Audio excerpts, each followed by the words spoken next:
já tem algumas agendadas. A ideia é que a gente tente discutir assuntos que são mais comuns possível no início, para que a gente troque mais informação, e depois, logicamente, a gente vai em assuntos que envolvem menos pessoas, tá bom?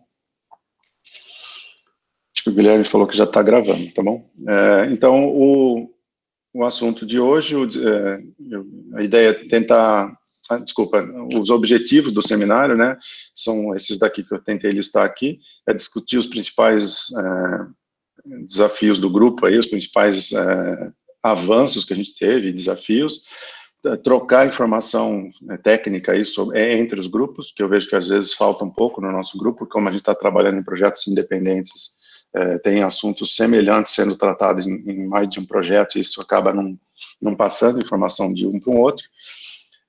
Discutir problemas comuns na mesma linha de ação, né, melhorar aí o conhecimento sobre os projetos, o que está sendo feito nos outros projetos, e como que a gente pode dar sugestões para os outros e receber sugestões, assim por diante. Discutir um pouco sobre os resultados dos benchmarks. Acho que no início a gente vai falar um pouquinho mais sobre os projetos, sobre desafios técnicos, mas é interessante a gente conversar um pouco mais sobre os resultados do benchmark, pode ser uma discussão interessante. E trocar informação aí e desafios comuns, tá? Eu acho que eu pus no próximo slide, não, eu acho que estava no slide anterior, que eu acabei esquecendo de falar.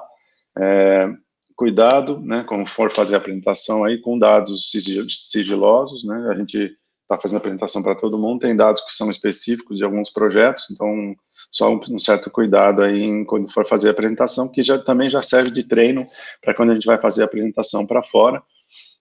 A gente não é impedido de mostrar nenhum resultado, mas assim, se puder colocar a apresentação de uma forma que não fique claro qual que é o dado, o que a gente está usando, é interessante, tá bom?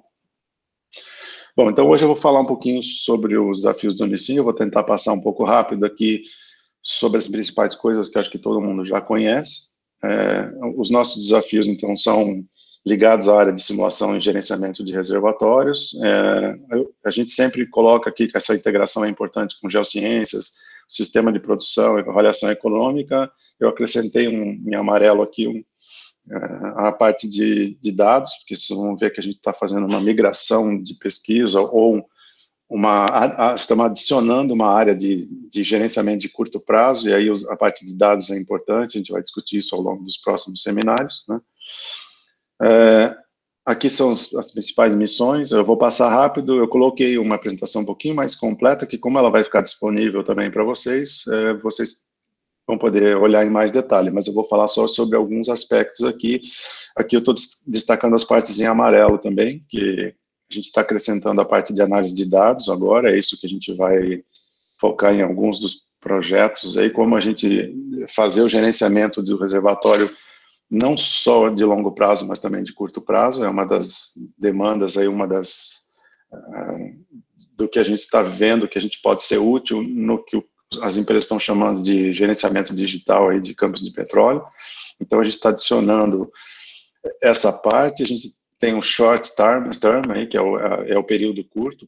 Se a gente vai gerenciar o campo com gerenciamento mais rápido e digital, a gente precisa de modelos um pouco diferentes do que a gente tem hoje. Então é isso que a gente vai ver, não de transição, porque a gente vai continuar com nossas áreas antigas, mas acrescentando um pouco nas nossas atividades aí do dia a dia. Tá? Como ferramentas, aí eu pus aqui porque é o primeiro, é importante a gente estar sempre guiado por projetos, né? Nossos objetivos são os projetos, é importante que os nossos PSAs, aí, que são os planejamentos semestrais, sejam divididos em 2 trimestres, tenham objetivos bem claros, e esses objetivos estejam alinhados com aquilo que a gente quer de longo prazo e aquilo que os projetos estão demandando. Tá? Os projetos são projetos financiados por empresa, ou às vezes um projeto específico de uma tese de um aluno, mas esse é bem importante a gente ficar de olho nisso, que eu senti agora com o distanciamento, a gente acabou, algumas pessoas acabaram desviando um pouquinho de planos, essa parte é bastante importante. Tá? E o planejamento de pesquisa sempre tem como objetivo registrar os nossos resultados de forma oficial, ou numa tese, uma dissertação, num paper, num guia técnico, num ensino online, assim por diante. Tá? É bem importante falar sobre os benchmarks. Tem algumas pessoas no grupo que ainda não entenderam muito bem ainda o que é o benchmark, o que é o caso de referência, o que a gente não pode mudar, essas coisas. Talvez a gente faça um seminário específico para discutir isso nos próximos, mas é bem importante que a gente use os benchmarks nas teses, nos resultados, nos papers, e que ninguém use nenhum caso que não seja validado, tá? Que é o que aconteceu também em alguns casos aí recentes, tá? Então, hoje a gente vai falar um pouco mais sobre o que a gente está chamando aí de gerenciamento e desenvolvimento de reservatórios em malha fechada, que nesse tópico aí é o Closed Loop Field Development Management, que a gente faz em 12 etapas aqui no Unicim, e que eu não vou ficar repetindo muito, que todos sabem, mas eu vou dar alguns detalhes sobre isso no processo, tá? Aqui uma visão geral sobre os projetos que a gente tem hoje no Unicim.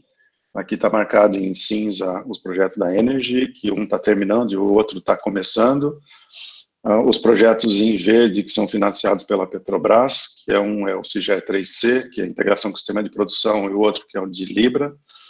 Os projetos financiados pela Shell, que é o projeto de emuladores, que está continuando agora no Multi-Fidelity Models, o projeto Sísmica 4D, o projeto SINFRAC, que é a representação de heterogeneidades críticas, o projeto do EPIC, que é bastante focado na otimização de produção, e o projeto Shift, que é junto com a SOAP e com a Repsol Sinopec. Tá? Então, esses são os projetos que a gente tem hoje. Eu vou falar suas siglas aí ao longo dos desafios aí, porque alguns projetos têm alguns desafios específicos. Tá? Os nossos benchmarks são esses, a gente já usou alguns desses, em vermelho estão os nossos atuais. Também aqui eu coloquei mais para registro, mas é importante que a gente use esses benchmarks nos nossos testes. E aqui tem os benchmarks que a gente construiu, que são internos, do Unicim 1, 2, o Lira 1, o Unicim 3, o Unicim 1 e 2 juntos, e agora um caso que acho que vai ser o Unicim 4, mas que ainda está chamado provisoriamente de um outro nome aí, que o João está montando. E tem os nossos casos de aplicação, que são os campos C e o campo S, que são campos reais, que estão sendo pesquisados nos nossos projetos aí da Shell. Né? Então, eu vou falar um pouquinho sobre o Closed Loop Field Development Management, sobre a sigla. Eu tenho passado alguns e-mails gerais aí, que a gente está tentando padronizar algumas coisas. Recentemente, a gente padronizou esse nome, o F vem de Field, porque isso a gente vai tratar quando a gente tem integração com o sistema de produção, que no nosso caso, espero que sejam em quase todas as oportunidades. Né? Então, a gente chama de R quando a gente está gerenciando só o reservatório, então pode ter a sigla também com R no lugar do F. E em padrão, se a gente está fazendo só o G1, como todos sabem, que é as variáveis de projeto, a gente pode chamar de D, apenas D. Se for só o gerenciamento, num campo já desenvolvido, pode ser apenas o N. A metodologia geral é o D e N. Né? Então, é isso que a gente tem padronizado aí nos papers, nas publicações. Então, aqui é o gerenciamento em malha fechada do campo, né? E a gente tem acrescentado agora uma parte em preto, que a gente vai ver daqui a pouco, que é a parte de gerenciamento, integração com dados, curto prazo, e uma transição aí para campos digitais, que eu não diria que nos próximos anos a gente ainda vai tratar de campos digitais, mas a ideia é tentar preparar as nossas pesquisas para no futuro chegar aí nos campos digitais. Tá? Então, esse é o famoso closed loop, que eu não vou ficar explicando aqui internamente, mas externamente é importante sempre a gente explicar. A gente padronizou isso em cores, né, que é o que a gente vai trabalhar daqui para frente nos slides. A cor verde dedicada a montar os modelos, a cor vermelha dedicada à simulação de dados para reduzir incertezas, a cor azul para decisões de longo prazo, e o que tem de novo no nosso closed loop é a parte preta, né, que é o curto prazo, que eu vou colocar aqui. O curto prazo, o que tem de novo no nosso grupo é que primeiro, ele dividiu as nossas variáveis de controle, de gerenciamento do campo, em variáveis de controle de longo prazo, que a gente tem chamado de regras de controle. Quando a gente faz uma simulação, a gente vai ter que colocar o controle dos postos, de plataformas, coisa até o final da vida do campo. Isso a gente tem chamado de G2L, é um planejamento de longo prazo, e são regras, e não o controle efetivo do campo. Né? E a gente criou o G2S, que é o controle de curto prazo, que é aquele controle efetivo que vai ser feito no campo realmente, né? E depois tem uma definição que eu passei recentemente aí por e-mail, mas que a gente ainda está preparando, o que é curto prazo, né? Então, eu vou até discutir um pouquinho disso no slide. E essa é uma preparação para a gente fazer um gerenciamento do campo num prazo mais curto, para que a gente consiga usar melhor a pesquisa que a gente está fazendo no dia a dia do campo, que é uma das reclamações de empresas, que a área de simulação tem um planejamento de longo prazo, mas ela não serve para o gerenciamento de curto prazo. E é isso que a gente vai testar aí nos próximos anos, em algumas particularidades aí dos projetos. Tá bom? Para ter isso, primeira coisa, a gente precisa talvez mudar um pouco os modelos, e a gente precisa ter uma melhor transição entre passado e futuro, né, que é o que a gente talvez discuta aí em alguns seminários futuro também, né? Por que essa transição passado-futuro nos modelos de simulações tradicionais que a gente tem feito não é muito boa? Então, esse é um dos desafios do grupo. Aqui são os 12 passos, deixei aqui mais para registro também, que acho que vocês todos já conhecem, não tem muito que dar detalhes, porque que a gente divide isso. E aí eu vou falar um pouquinho mais sobre os desafios de cada um desses passos, né? Então, os 2 passos verdes são para montar os modelos. Os projetos principais que a gente trabalha, vou colocar aqui, não sei se vocês estão vendo aqui o apontador, os projetos principais que a gente trabalha nessa parte aqui, que a gente tem pesquisa relacionada ao passo 1, todos os projetos têm que passar pelo passo 1, logicamente, mas os que têm pesquisa relacionada ao passo 1 são o SINFRAC e o SISMIC 4D2, principalmente, né?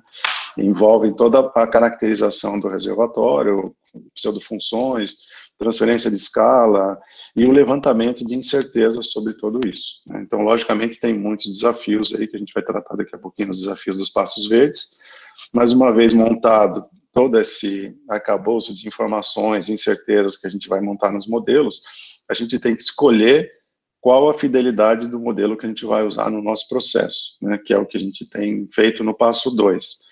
E a gente tem chamado esse passo 2 de modelo aí de fit for purpose, ou seja, ele é desenhado para aquela tarefa que eu quero realizar, né? É isso que a gente faz, e principalmente no projeto de emuladores, que agora vai ser o Multi-Fidelity Model, no de Libra e o Shift, são projetos que estão tratando um pouco sobre isso, né? Quais são os desafios dessa linha aqui? Primeiro, acelerar o tempo de computação desses campos gigantes aí que a gente tem trabalhado. Como fazer isso representando bem as heterogeneidades críticas, né? Porque são campos grandes e com simulação complexas, com castes, bugs, fraturas. Como é que a gente vai representar bem essas partes e, ao mesmo tempo, ter um tempo de simulação que possa ser encaixado nessa nossa metodologia que demanda de milhares de simulações? Esse é um dos desafios grandes. Como tratar poços nesse processo, é um dos outros desafios que a gente tem mostrado aí nos projetos, que o tratamento de poços, principalmente poços novos, né, que poços antigos eu tenho como fazer um well test, e melhorar um pouco a simulação, mas poços novos é um desafio pelas incertezas que a gente tem nesses campos. Melhorar os modelos para melhorar o comportamento de curto prazo é um dos desafios desse passo também, aqui, desculpa, eram passos 1 e 2, né, são Green Step Challenges. E ter FOFs, né, para quem lembra, FOF é Objective Function Evaluation, quer dizer, a função objetiva, aqui acho que está traduzido errado, mas são os proxies, emuladores ou low fidelity models, né, que são os modelos de baixa fidelidade. Como é que a gente consegue esses modelos que representem bem esses campos complexos, né? Então, esses são os desafios que a gente tem aí para a montagem dos modelos, principalmente o projeto que vai tratando com esse, é o novo projeto da Shell, que é o Multi-Fidelity Models, onde a gente prevê avaliar realmente qual a influência dessa fidelidade de modelo nos processos e como a gente pode combinar modelos de diferentes fidelidades, né? Aí vem os passos vermelhos. O passo 3 é dedicado a preparar os dados, né? Eu acho que o projeto SISMIC 4D2, agora, principalmente aí com o Felipe, está vendo a necessidade de fazer isso quando a gente trata de campos reais. A gente passou isso dessa dificuldade já com Norne, a gente passou dessa dificuldade com o campo B da Petrobras, quando a gente, no projeto Sigera, a gente tratou, e agora a gente está passando essa dificuldade também no campo que a gente está tratando aí no campo S. Uns dados reais, tem muitas dificuldades que a gente tem que preparar o campo, o modelo, para a gente conseguir fazer a simulação de dados da forma com que a gente está propondo na passo 5. Então, esse é o principal objetivo do passo 3. O passo 4 é um passo que a gente já fez bastante pesquisa, mas já está bem estabilizado com o método que a gente usa atualmente de combinação de incertezas, não tanto geoestatística com o hipercubo latino, então não vou falar muito hoje. E o passo 5, que é o passo de ajuste, a gente tem uma metodologia padrão, aqui eu deixei no slide para quem, se alguém for consultar, tem no nosso guia de assimilação de dados. O objetivo, logicamente, é ajustar os dados, ajustar dados não só de poço, mas também de sísmico 4D, através de uma função multi-objetivo. Isso daqui eu estou passando rápido, porque internamente acho que todos conhecem, né? A gente padronizou como a gente analisa nossas funções objetivos através desse indicador, que é um indicador de Normalized Quadratic Deviation with Sign, NQDS, e depois passando um filtro, e só são aprovados modelos que têm todos os indicadores, por isso o multi-objetivo, dentro do filtro. Em casos benchmarks isso é um pouco mais fácil, que são casos mais controlados. Em casos reais essa dificuldade é um pouco maior. Primeiro, porque os casos têm mais, os dados são mais complicados, e segundo, porque a gente não confia tanto nos dados assim, são dados medidos, tudo isso, por isso a gente tem que tratar isso de forma um pouco diferente nos casos reais, que é o que a gente está passando agora nos projetos desse jeito. Tá? Quais são os desafios aí dessa parte vermelha? Principalmente, os desafios são ligados a como a gente fazer a transição do que a gente vinha fazendo de ajuste de histórico para o que a gente está chamando hoje de assimilação de dados para redução de incertezas. A gente teve alguma resistência interna para fazer essa mudança de nome, de não chamar mais de ajuste histórico. O ajuste histórico, ele continua existindo. O que a gente não está dizendo é que não existe o ajuste histórico, mas que o nosso objetivo não é ajustar o histórico, né? O nosso objetivo é melhorar os modelos para ter um futuro com decisões melhores e com previsão melhor. Por isso a gente tentou fazer isso através de mudança de nome. Mas eu vejo isso uma resistência externa também, quando a gente fala de simulação de dados para empresas, eles podem perguntar, ajuste histórico, então isso a gente vai ter que mudar um pouquinho a cultura, mas o objetivo é justamente isso, mudar a cultura do grupo e do externo, das nossas publicações, para que a gente entenda que os modelos é que tem que ser melhorados quando a gente vai em um processo de, a gente chamava de ajuste histórico, e agora chamamos de simulação de dados. Reduzindo as incertezas, nem sempre reduzindo, às vezes até aumentando as incertezas, se for o caso, ou seja, mudando as incertezas, mudando os nossos modelos para ter um futuro com mais previsão. A gente tem vários métodos, esses métodos vão ser discutidos num seminário específico, por isso eu não vou dar muitos detalhes aqui hoje. A gente tem os métodos que têm que ser aplicados com integração com 4D, que hoje é uma realidade bastante presente nos casos que a gente trata aí do pré-sal, né?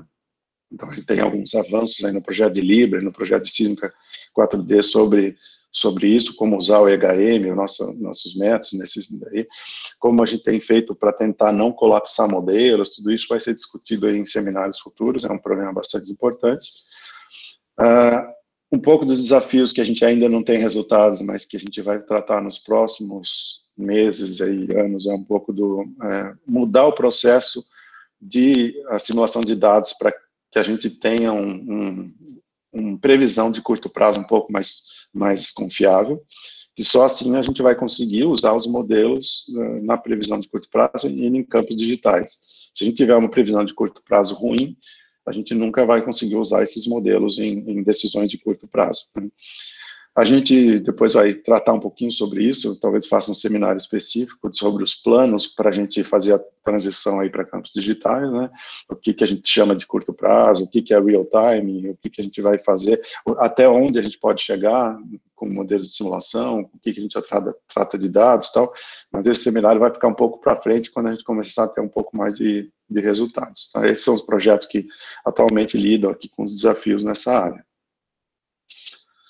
No passo 6, E nos passos azuis, a gente tem a definição de variáveis, né, que também não vou repetir, é algo que a gente tem passado para todos os alunos aí do grupo, pesquisadores e tal, divididos em G1, que são as variáveis de projeto, G2, que são as variáveis de controle, e G3, que são as variáveis de revitalização.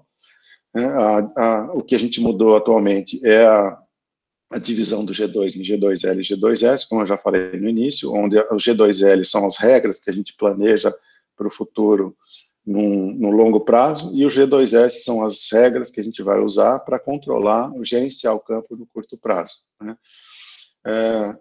O real time, eu acho que a gente demora bastante para chegar, então é por isso que ele está chamando de short term. Real time é aquela decisão realmente num campo digital em que a gente toma decisões conforme os indicadores vão fazendo, decisões quase que automáticas. Isso a gente ainda está um pouco distante, por isso que estou chamando de short time por enquanto, né?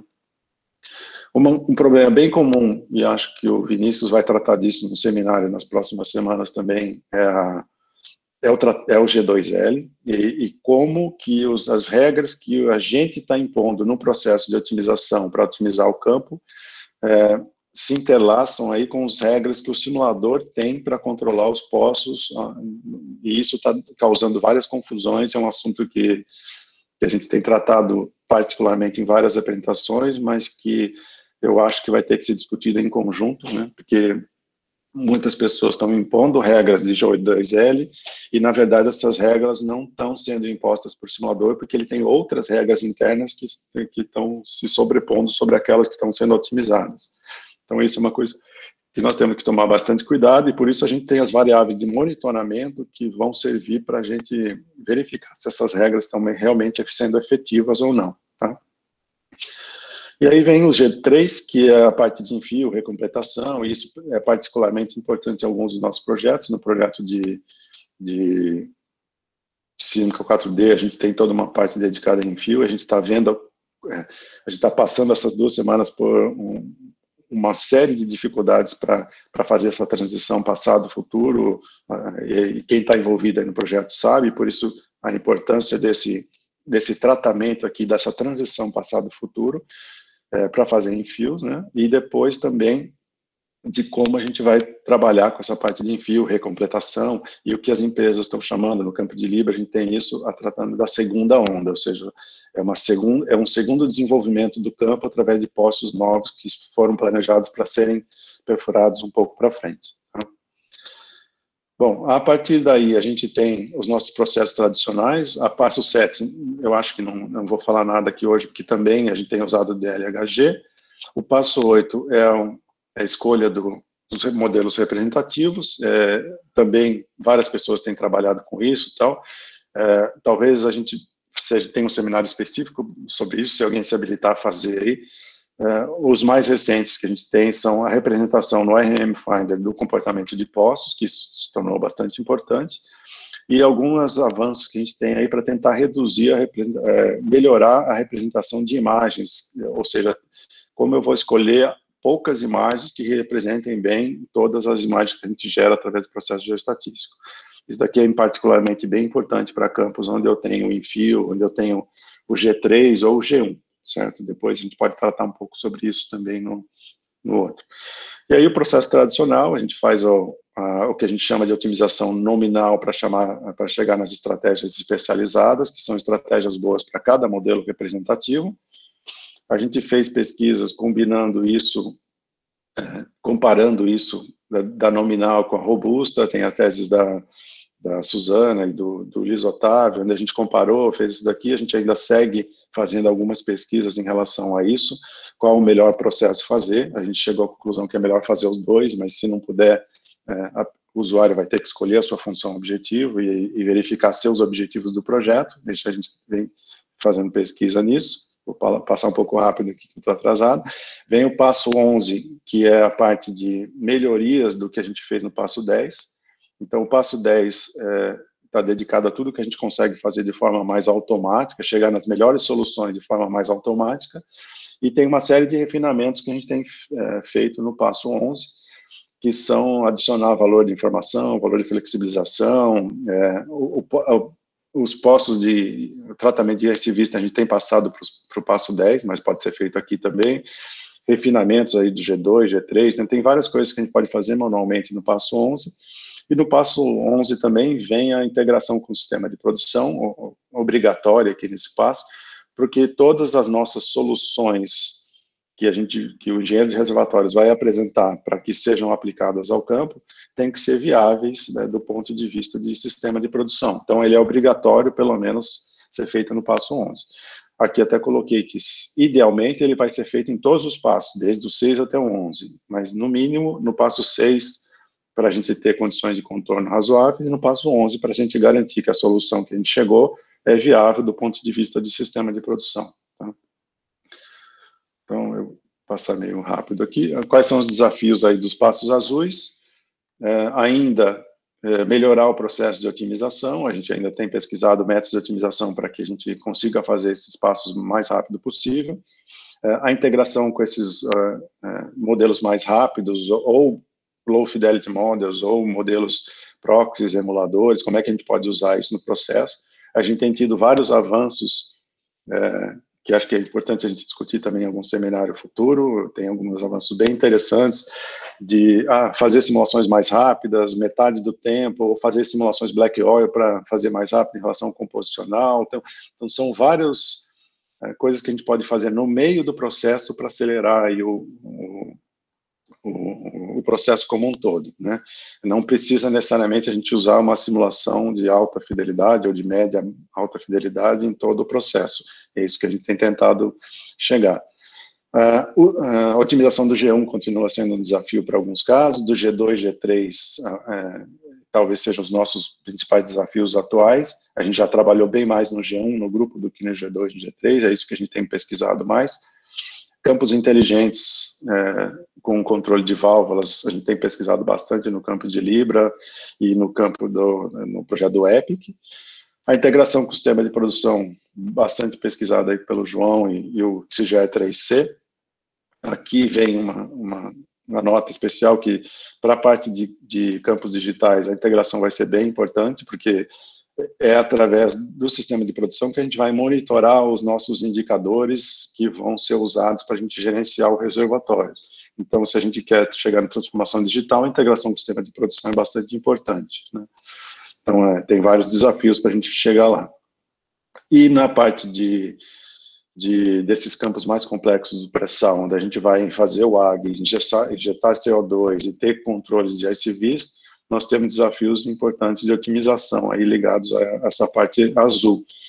Várias pessoas têm pesquisado isso em alguns projetos e a gente tem visto quão mais difícil é a otimização de um caso desse tipo. A simulação é mais longa, o processo é mais complexo, o número de variáveis de G2L é muito maior, o controle de válvulas nos dá uma flexibilidade, mas também um número de alternativas muito maior, então o problema de otimização se torna muito mais complexo. Então, esse é um desafio grande do grupo.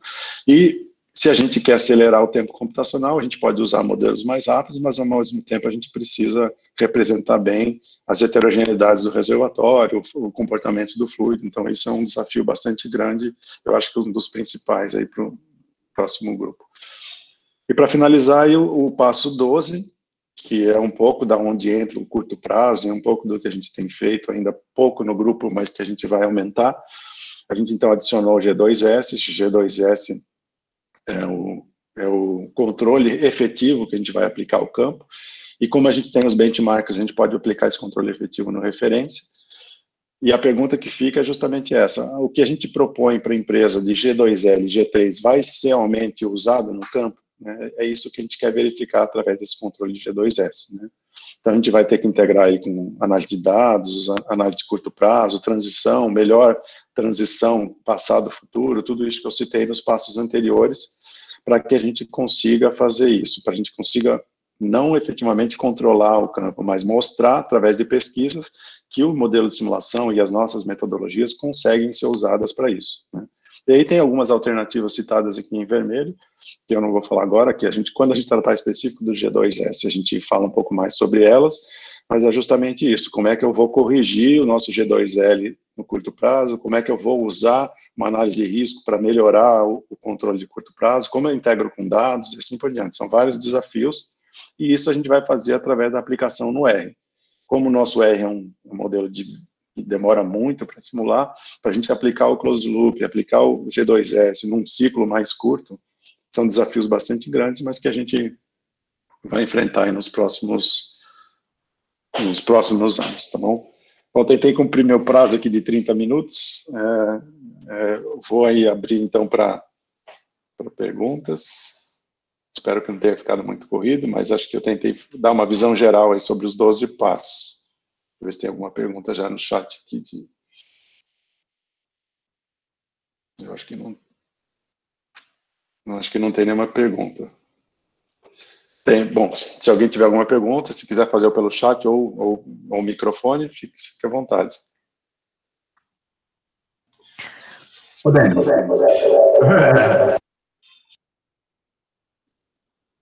Ricardo, parece que ficou um pouco com eco aí, mas pode falar.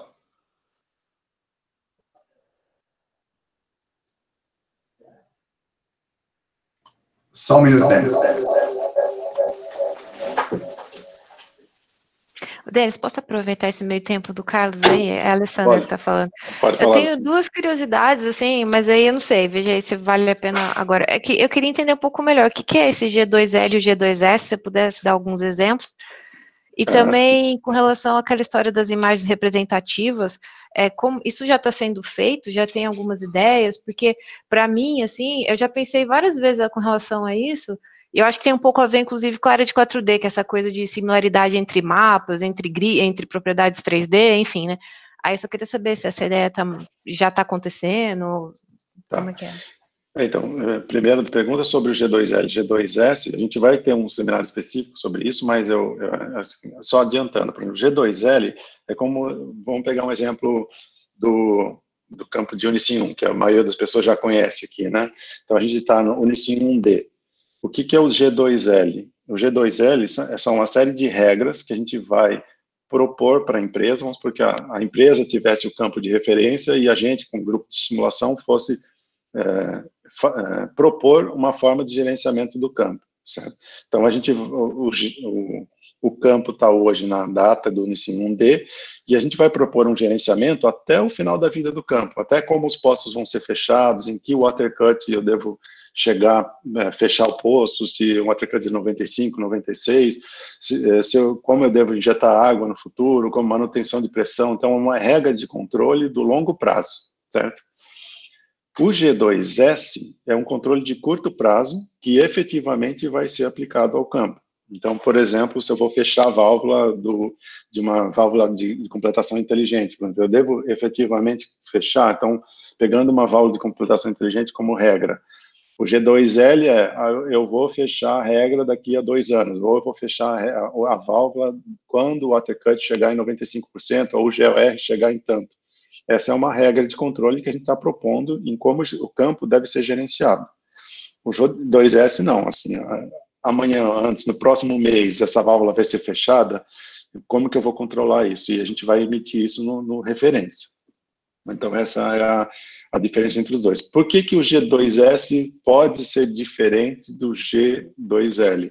Porque o G2L a gente vai tratar sobre incertezas. A gente tem modelos, a gente não sabe que modelo a gente tem vários cenários, vários modelos representativos, o preço do petróleo pode subir, pode cair, eu posso chegar à água muito mais cedo do que eu precisava, tal.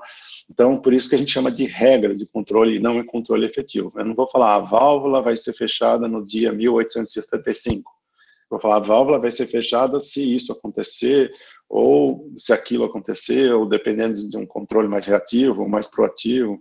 Então, essa é a diferença entre os dois, né? Não sei se ficou claro, mas senão a gente vai ter um seminário específico para tratar mais sobre esses detalhes.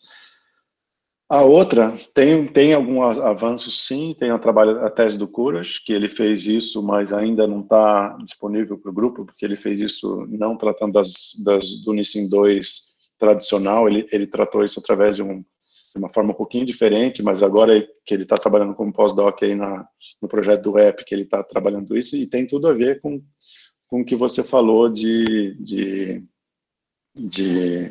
integração com 4D, porque não só com 4D, até com 3D, porque com a 3D a gente tem o objetivo de diminuir um pouco a incerteza espacial aí do reservatório, né?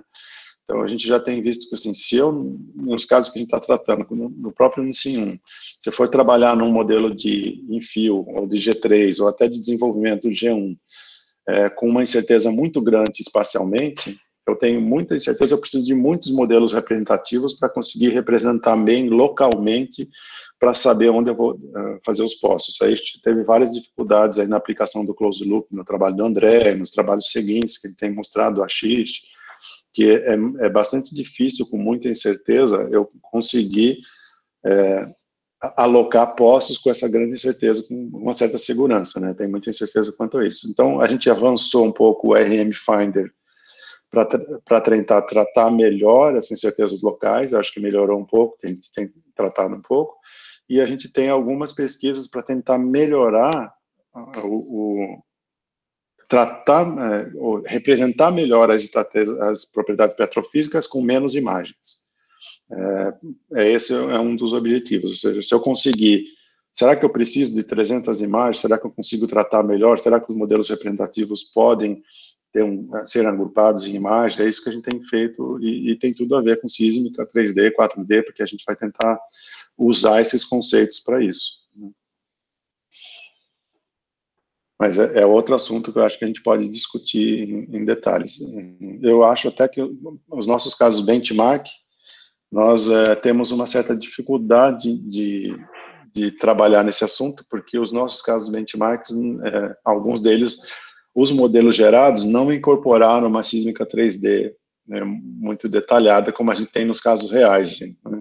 Então, a gente vai ter que até ver se precisa mudar um pouco o benchmark, ou se a gente aplica isso só nos casos reais, mas é um desafio também. Não sei se o Carlos chegou. Ficou claro, hein? Ficou.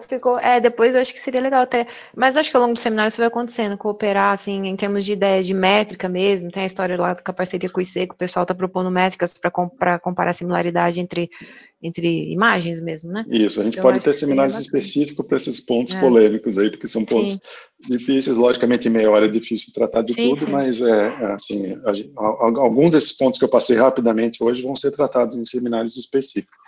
Tá bom, beleza, obrigada. Tá. Aí o Carlos acho que não conseguiu. Tem uma pergunta do okay. Tô ouvindo, Carlos, pode falar. Não, é só uma sugestão, na verdade, de como a gente pode melhorar essas descrições. Aquela primeira figura do closed loop lá, eu acho que essa bem clássica que já foi feita há algum tempo, que é o seguinte, eu acho que do jeito que ela está aí, parece que, por exemplo, as instruções que vêm do G2 do longo termo, eles vão direto para o campo, quando, na verdade, eles vão gerar uma regra que vão ser usadas no short term, né? No curto prazo, né? E vão ser utilizados nesse outro sistema de otimização, que esse aqui entra no reservatório, né? Então, é uma coisa bem difícil de fazer, mas como é que essas coisas do longo termo entram no curto prazo, e talvez apresentar isso na figura mesmo, ou não, né? Certo. Tá, o que... Eu entendo o que você está falando, eu já pensei algumas vezes dessa alternativa, mas esse loop interno aqui é o que a gente faz com o modelo de simulação, certo?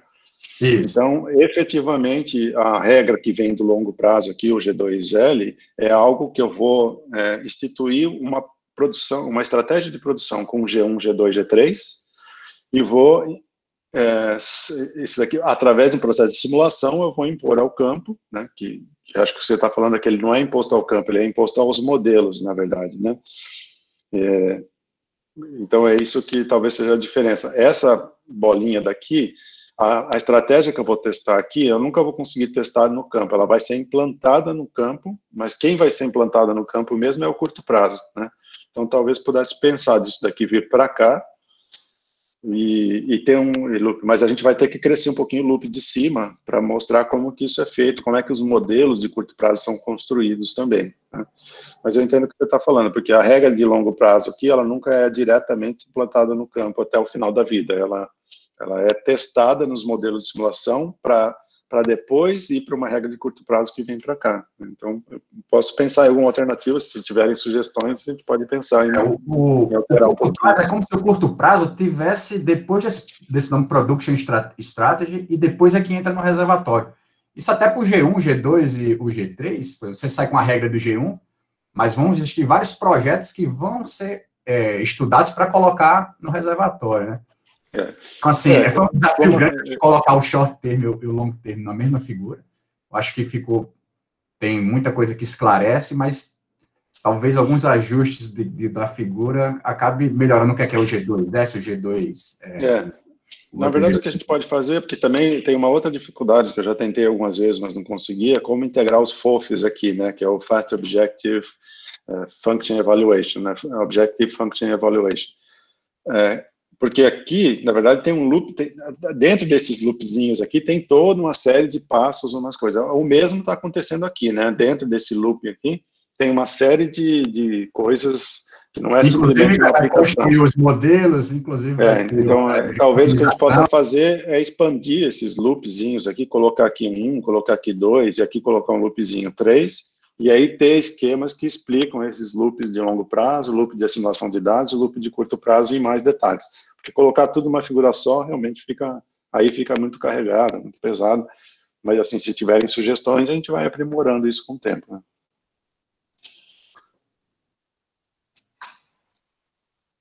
Tem uma questão aqui, não sei se respondeu aí, mas tem uma questão aqui do abusar.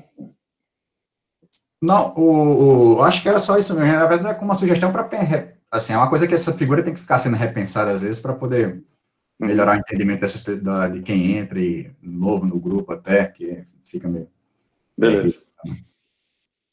Bom, there is a question of abusar. I have a question on Blue Part, on 12-step methodology. Is it applicable to model-based short-term optimization as well? Yeah, our objective is to apply our model-based to short-term as well. But in order to do that, Abuzar, we need to improve our models as we have today. Because today, most of our models do not have a very good representation for short-term. The transition between past and future is still, we have to improve a little bit the way we are doing data assimilation, in my opinion, to apply model-based for short term. So that's one of the challenges we are doing today. Can we really use this model-based to short term?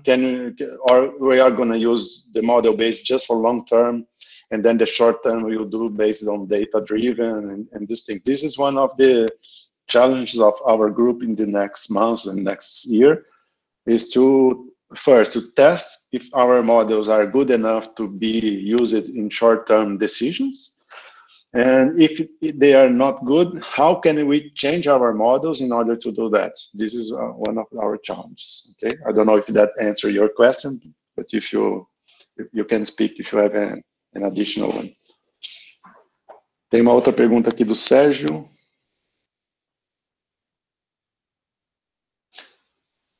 Existe algum trabalho especificando o formato de regras do G2S?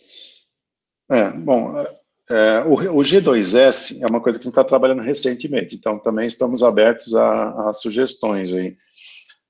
Tem até alguns questionamentos aí que a gente fez por e-mail, por discussões, em reuniões, assim, o que é realmente o G2S, né, que acho que é a sua pergunta. Então, existe talvez a gente possa usar, primeiro fazer o seminário do João, sobre a integração com o sistema de produção, para que todos entendam direitinho como que é a atuação do sistema de produção no reservatório, e aí existe a dúvida do que é realmente o controle, né? Para mim, né, na minha opinião, o controle efetivo é feito através das válvulas, através das bombas, através do controle da bomba, essas coisas de quanto a gente vai injetar, quanto a gente vai produzir, será que eu vou restringir a produção, quanto eu vou fechar o choke para isso, para aquilo. Esse é o controle efetivo do campo. Então, nosso G2S é feito através de um controle efetivo do campo. Então, teoricamente, se a gente for caminhar para campos digitais, na minha opinião, eu tenho que associar esse controle ao posicionamento das válvulas, dos chokes, da potência que eu vou dar na bomba para fechar, essas coisas. Então, a gente tem que primeiro integrar com o sistema de produção e depois traduzir esse G2S em algo que possa efetivamente ser mudado no campo, certo? Mas como o nosso grupo é um grupo de simulação, muitas vezes a gente faz a tradução dessa controle efetivo numa variável que é uma variável que a gente otimiza. Por exemplo, tem muitas pessoas otimizando o G2 através do controle do BHP. Por exemplo, o trabalho do Daniel e o André Fioravanti, eles estão planejando qual é o controle do BHP de longo prazo que a gente vai. O BHP, por exemplo, que é a pressão de fundo, ela não é um controle efetivo, certo? O BHP é uma variável que é monitorada e ela é uma consequência de como que eu operei meu sistema de produção. Mas, assumindo que o engenheiro vai ter condições de abrir e fechar a válvula e controlar o BHP, a gente pode traduzir esse G2S no BHP, por exemplo. Então, é isso tudo que, para algumas pessoas do grupo, talvez não esteja claro, mas que a gente vai trabalhar nos próximos meses para tentar montar esses guias, essas coisas, de como é feito o controle. Então, por exemplo, não tem sentido eu falar no controle efetivo lá do show que você não estiver integrando com o sistema de produção, porque aí eu não vou conseguir aplicar isso. Mas eu posso assumir que, através do show, que eu vou controlar a pressão e a pressão é a minha variável de otimização, de controle. Mas isso tem que ficar claro nas publicações, né, nessas coisas. Né? Então, esse detalhe de como é o controle efetivo, a gente vai ter que trabalhar um pouquinho também nos próximos meses e talvez até fazer um seminário específico sobre isso. Os nossos seminários também, a gente pode chamar pessoas externas, talvez tenha gente de fora aí que esteja trabalhando com isso, que a gente possa ter algumas palestras, algumas coisas assim, para ajudar a gente a acelerar um pouco o trabalho. Né? Eu não sei se ficou claro, se respondeu a sua pergunta. Se quiser falar ou responder pelo chat também. E se alguém mais tiver pergunta, eu não estou vendo mais perguntas aqui. Ah, desculpa. Não.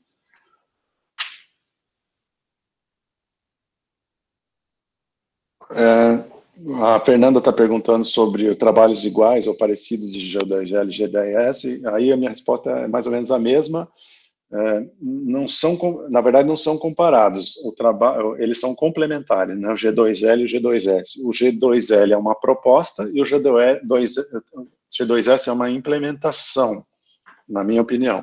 Quem está mais perto de fazer essa comparação é o Daniel, que está trabalhando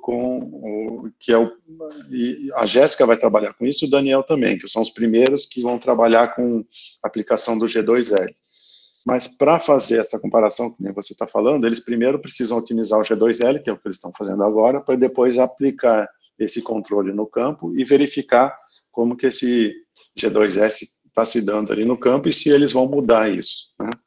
Então, a princípio, tem alguns trabalhos planejando fazer, não bem uma comparação, mas fazer uma complementação entre o G2L e o G2S, ou seja, através até do loop que ele está mostrando aqui, o engenheiro de reservatórios propõe uma regra de controle, e ao a gente aplicar essa regra de controle, eu vou verificar se, na prática, essa regra de controle precisa ser mudada ou não. Né? Não sei se as respostas não estão ficando claras, podem fazer de novo aqui ou perguntar, tá? O Sérgio está perguntando sobre variáveis que são monitoradas, então, naquele documento que a gente soltou, a gente também está definindo variáveis de monitoramento. Então, variáveis monitoradas são todas variáveis que a gente consegue medir e que a gente vai usar no nosso processo de otimização do G1, G2, G3. Então, por exemplo, variáveis monitoradas são water cut, GOR, pressão de fundo, pressão de cabeça, todas essas variáveis que a gente, vazões, todas as variáveis que a gente consegue medir são monitoradas e a gente pode ou não usar essas variáveis como variáveis que vão ser usadas no processo de otimização. Então, por exemplo, eu posso estabelecer uma regra de controle que vai fechar um posto que tenha um GOR acima de um certo valor. Certo? Então, a variável de monitoramento, no caso, é o GOR. E o controle efetivo é um fechamento do poço, ou o fechamento da válvula, e assim por diante. Está perguntando aqui como pode ter acesso ao documento, aí é só perguntar para o Guilherme aí no ADM que a gente tem acesso aí a todos os documentos. Eu tenho mandado alguns e-mails com alguns documentos, mas todos esses e-mails a gente está transformando em documentos que estão na intranet, tá? Qualquer dificuldade que vocês tenham de acesso, podem sempre perguntar aí para o Guilherme. Selmar.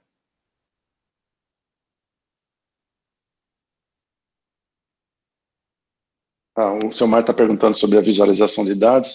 Seu Mar, pergunta interessante. Eu acho que o G2S, aí, o short term, tem tudo a ver com visualização, né? Então, é uma parte que, assim, se a gente quer chegar aí na parte de gerenciamento digital, a visualização vai ser, a integração com a visualização vai ser bem importante. O meu planejamento é inicialmente gerar para esse controle de mais curto prazo uma série de indicadores, né, e através desses indicadores a gente vai monitorar como que a gente vai gerenciar o campo no curto prazo. E a análise visual é bastante importante para isso, você entende muito mais do que eu do que isso, mas assim, eu acho que tem um campo grande para a gente usar a parte de visualização no G2S, né? E talvez já tenha bastante coisa feita sobre isso nas linhas que a gente no grupo não tem muita experiência, que é na parte do gerenciamento de curto prazo aí de campos de petróleo. O gerenciamento de curto prazo é muito mais feito por engenheiros de produção e de operação do que engenheiros de reservatórios. O engenheiro de reservatórios sempre pensa mais no longo prazo, mas o desafio que as empresas colocaram para a gente é: será que a gente não consegue usar esses modelos que a gente trabalha tanto, monta com tanta informação de geologia, geofísica, essas coisas, que ele é usado para estimar reserva, ele é usado para ter regras de controle de longo prazo, de boas práticas, tal, mas ele não é usado no dia a dia, no gerenciamento do campo, né? Será que a gente consegue usar ou não? Então, para conseguir usar, que é essa aplicação do loop preto em cima, eu acho que a visualização é uma parte importante. Então, eu acho que vai ser interessante. O Célio está perguntando como é a representação de imagem. O Célio está perguntando sobre a representação de imagem nos emuladores. Esse é um dos desafios que a gente tem no projeto BG32, aí, que foi a fase 1 do projeto da Shell. A gente tentou isso de algumas formas, mas esse é o principal desafio do projeto fase 2, que a gente chama de MFM, que é Multi-Fidelity Models. Como construir as FOFs representando bem a incerteza de propriedades petrofísicas, tá? Então, você vai estar envolvido aí no projeto também, então você, o Avance, o Robson, a Sharon, todos que estão envolvidos aí no projeto, eu acho que o principal desafio do projeto é essa pergunta que você fez aí, que eu acho que é uma das dificuldades maiores que a gente tem algumas ideias, eu já até te passei uma ideia por e-mail, o Guilherme está trabalhando em outras coisas, tal, mas como representar imagens em modelos bem simplificados, ou até em modelos de baixa fidelidade, é o nosso desafio. Se a gente abaixar a fidelidade do modelo, ou trabalhar com proxy emuladores, e com isso distorcer demais a função objetivo, aí a baixa fidelidade ou o proxy emulador, para mim, não faz sentido. Aí é melhor esperar um pouco e fazer menos simulações e gerar. Então, esse é um dos desafios aí do projeto MFM. Tá?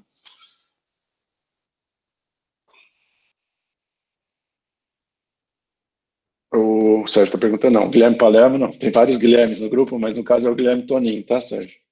É do ADM. Pessoal, tem espaço para mais uma perguntinha rápida.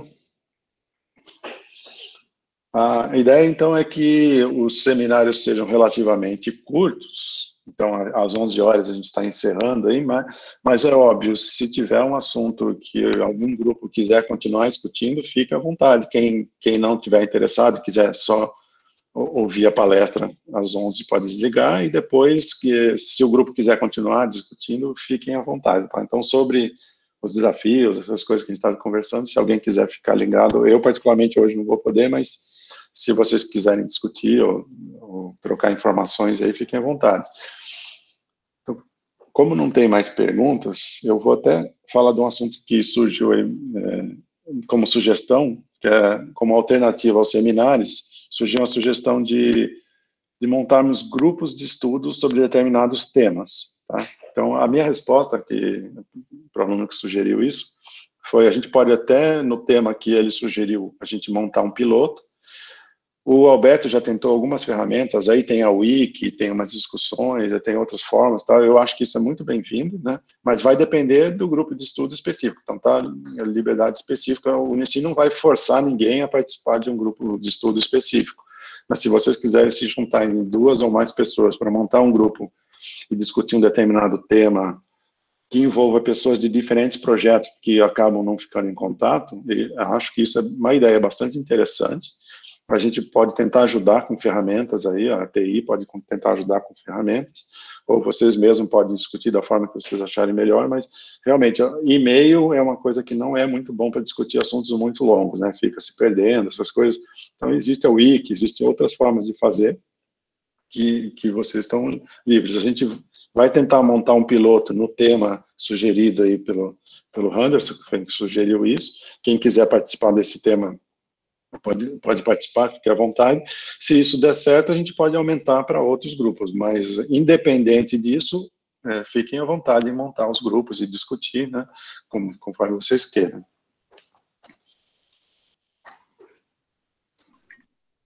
Professor? Oi, pode falar.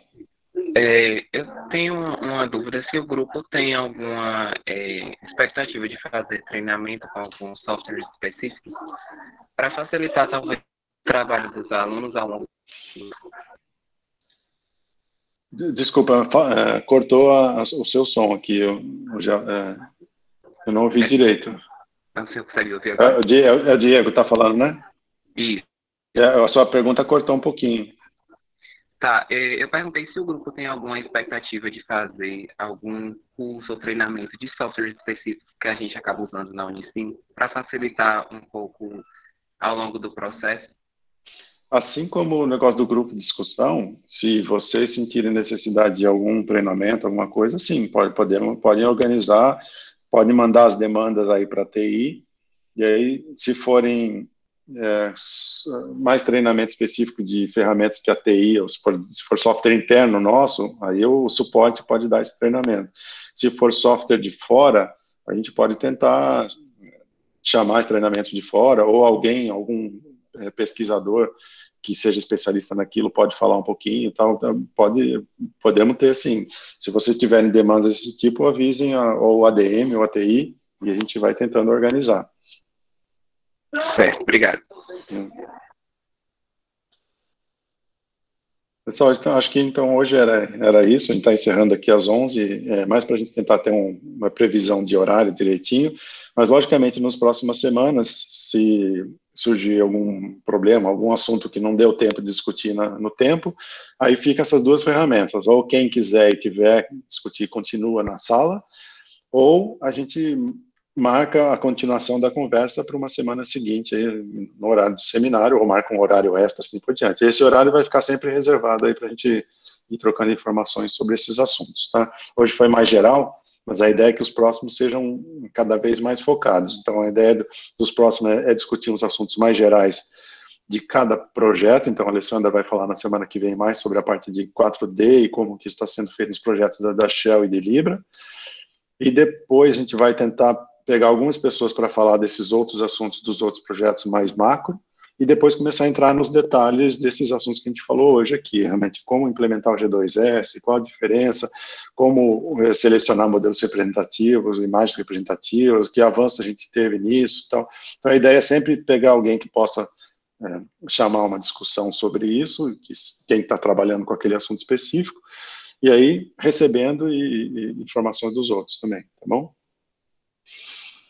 Então, agradeço a todos aí pela presença. Então, hoje não sei se tem algum assunto específico, mas se alguém quiser continuar na sala discutindo algum assunto, fiquem à vontade, hein? Um abraço a todos aí, pessoal.